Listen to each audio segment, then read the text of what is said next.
This is Stanley bringing you the sound doctrine of the Bible. We continue from what we saw in the previous segment. There are several gaps that we need to look into for proper interpretation. And when we understand that gap properly, interpretation is going to become easier and easier. The sixth gap we can think about, it is a customs gap or cultural gap. The cultures and customs speak about what people think, what people speak, how they articulate their feelings, and what they do. That's what the culture is all about. The customs and cultures of people in Bible times perhaps are totally different from our cultures and our customs. Now, for this aspect of customs or cultures, I am going to give you 12 examples. Number one, political culture. You can call it national culture or civil culture. These are all synonymous words, but you can put it as political culture. Now turn with me to an interesting passage in book of Philippians, 3rd chapter, and look at verse 20. Our citizenship is in heaven. You may wonder why Paul suddenly writes about citizenship to the Philippian believers. The city of Philippi was a colony of Rome, that is Italy.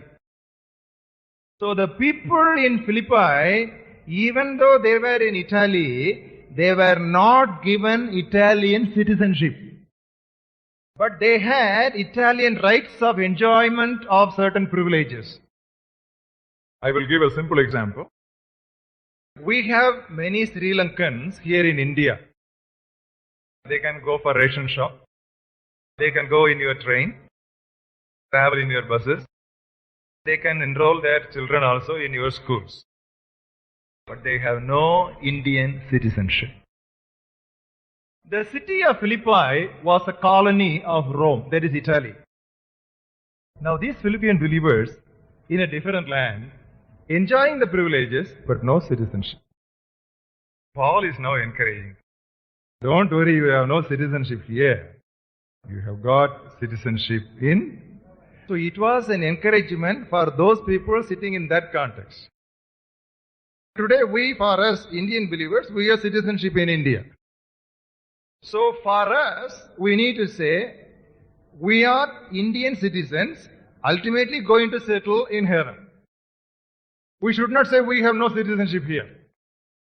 Philippian believers could say that, but Indian believers cannot say that. If you say that, you are not having patriotic feeling about India. It will lead to a lot of political conflicts. Already there is a group in the church which has gone into political conflict in India. If you want, I will tell that name, Jehovah's Witnesses. They refuse to salute the Indian flag. What did they say? Our citizenship is not here, our citizenship is in heaven. And the government began to very seriously think, then why do we keep Christians here in this country if this country does not belong to them and they don't belong to this country? When Devilal says, let all Christians get out of India and go to their own countries, don't get angry with him immediately. Some of our own brothers have betrayed us. Those brothers are Jehovah's Witnesses. Why did they come to that conclusion? Wrong interpretation of Philippians 3:20. So like that I can give you so many examples in history where a little folly takes to great fallacies. I'll give you another example. This is example number 2. Religious culture. First we considered political culture, now we move on to religious culture. How many plagues did God bring on the Egyptians? We read them from the 7th to the 11th chapter of book of Exodus. How did God choose these kinds of plagues? Along with all those plagues, the Egyptian gods and goddesses were associated. Take for example the river Nile turning into blood. Because that was an attack on Apis, A-P-I-S, which is the god of river Nile. And everywhere into the Egyptian homes and there were frogs. That was an attack on a goddess of birth in Egypt which had a frog-like head. Then we had the plague of locusts. And there was a sky goddess responsible for fertility and flourishing of crops. So that was an attack locus.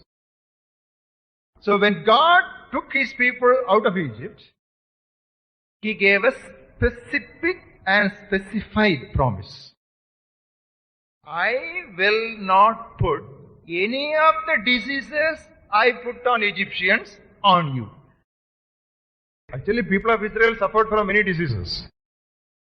But the plagues that he brought on Egyptians, God did not bring on them, because there is no god or goddess behind any of these things in the Israelite religion.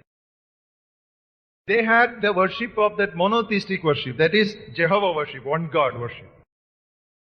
So the fury that God emptied upon the Egyptian idolatry, God withheld whenever he dealt with the people of Israel, even when they were disobedient or rebellious. Quickly, let us move to New Testament. There are two good Old Testament festivals beautifully reflecting in realization in the New Testament. The one is Passover. Jesus was crucified exactly on the calendar day of Passover. So God decided the day of death for Jesus to fit exactly into that figurative type of Passover in the Old Testament. That makes a full sense for an Israelite who all the time thinks about Passover. For the same reason, God chose another day called Pentecost. It was called the day of Pentecost. Just like God decided the day of Passover for the day of crucifixion of his Son, he decided the day of Pentecost for the birth of the church or the descent of the Spirit. That was 50 days after resurrection or 10 days after ascension. But we can get into wrong interpretation. It took 10 days for the disciples to really purify themselves and prepare themselves and heat up themselves, warm up, and come to a point when they could blow. They reached a point of being qualified, the Holy Spirit came. But that's not what the Bible says. The Bible says, when the day of Pentecost was fully come. It does not say when the disciples were fully ready. When the calendar day come, the Holy Spirit came. Because the entire concept of tarrying for the Holy Spirit, it started from this 10-day business. That is because the religious culture was not taken into consideration for interpretation, and still that continues. Example number 3. Economic culture. Turn with me to Ruth chapter 4. Verses 7 and 8. Now this was the custom in the former times in Israel. One man took off his sandal and gave it to the other, and this was an attestation in Israel. Therefore the near kinsman said to Boaz, buy it for yourself, so he took off his sandal. What did it signify? When he removed the sandals, he was in figure telling, I forfeit my right hereafter to walk into that land. You know how many interpretations have come for these spiritual interpretations have come for removing the sandals? Even God would not know that interpretation. It was simply a custom, it is culture. In Nazareth, where from I come, if you sell a land, you should give sweets. Not the yellow sweet or the red sweet, but white sweet. So if I write it as for an identification or a mark of selling the land, Brother Stanley, when he sold his house, he gave white sweet. The next generation will interpret, it was not red sweet, it was not black sweet, mind you, it was white sweet. Pure sweet. It speaks about purity. But you resurrect Stanley and ask him, he will say, of all the colored sweets in the sweet stall, only on the white sweet all kinds of lice will sit. You see, the whole interpretation changes between one generation to the other. Okay, we'll look at fourth example. Legal culture. Now why did Elisha ask Elijah for the double portion of his spirit. He was not asking for double power and double miracles compared to his father Elijah. Double portion means that is the right of the firstborn. That's all. Turn with me to Deuteronomy chapter 21 and verse 17.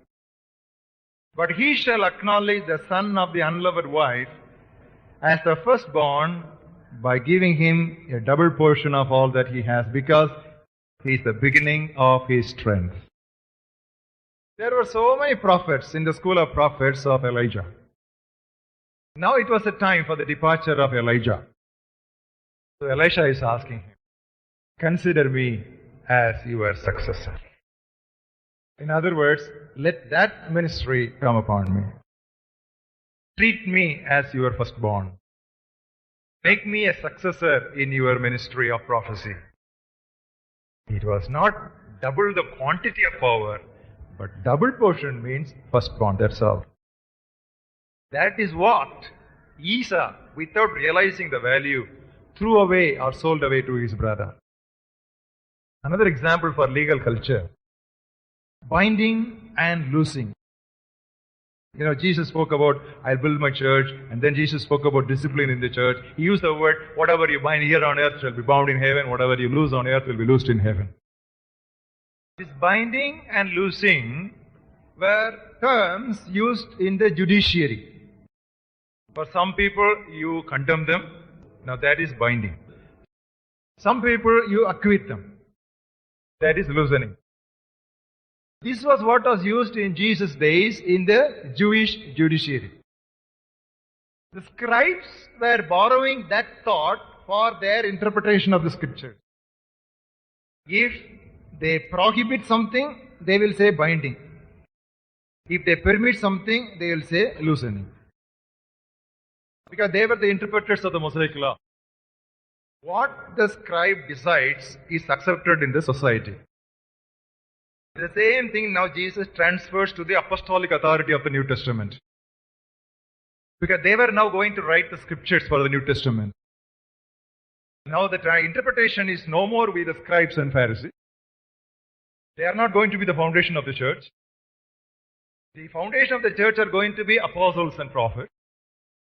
No more the Pharisees and scribes. So he transfers the foundation responsibility from the scribes and the Pharisee community to the apostolic and the prophetic community. Now that he begins with Peter. Because for any interpretation, Jesus is the key for any interpretation. Without Jesus, you can't unlock the scriptures. Jesus gave a test to Peter. Whom do you say that I am? You are Jesus, the Son of the living God. Okay, Peter, now you have the key. Now no more with the Pharisees and scribes. Now on the apostolic foundation, now I'm going to build a church. Now you have the keys with you. Now you are going to interpret the scriptures for the New Testament church. If you prohibit something, I will declare it prohibited in heaven. If you permit something, I will permit it in heaven. You, Paul, you move into a Corinthian church. And you tell them you do this, heaven, I will say, yes, do that. And if you say more than 2 or 3 people in a church don't speak in tongues, I will endorse it in heaven. And Paul will say, if any man considers himself spiritual or a prophet, let him know that what I write are the commandments of God. If you prohibit something, I will declare it prohibited in heaven. If you permit something, I will permit it in heaven. So binding and loosing, that's what it means, nothing more.